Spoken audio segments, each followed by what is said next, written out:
Fauci said yesterday that we probably won't eradicate coronavirus, that it's going to be here for a really long time. What does that mean? What exactly does that mean? That we're just going to have to figure out how to live with it? Essentially, yes. You know, in his statements that he made, he talked about the efficiency of the virus, its ability to transmit from person to person, and how efficient that is.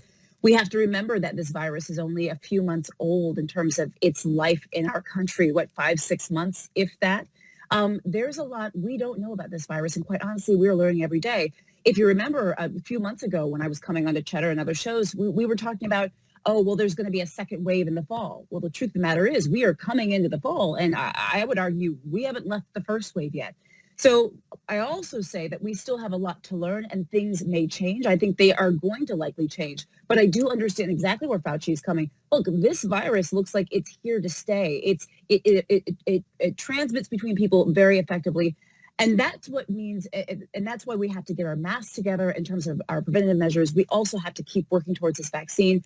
Those measures will help hopefully calm and flatten this curve, which is really what we need to do. But yeah, it wouldn't surprise me if this is something, as you put, that we just have to learn to live with. Dr. Caudle, so great to have you on. California initially succeeded at controlling the virus. It was one of the first to shut down. What went wrong here?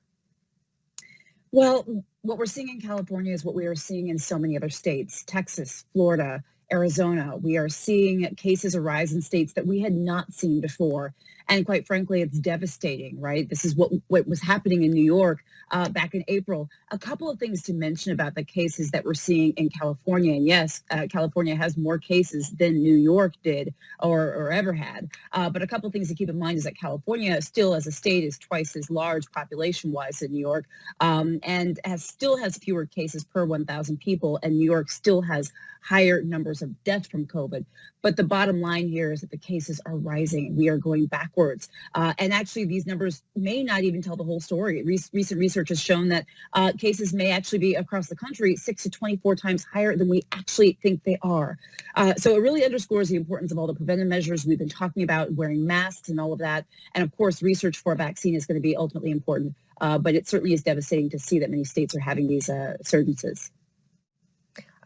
We've had a lot of testing issues. There's a huge wait time to get test results. I took a test a while ago. It took me 10 days to get the result. Luckily, knock on wood, I did not have coronavirus.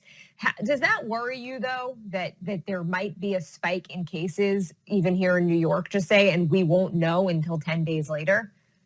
Absolutely. It worries me for really every state and every region of the country.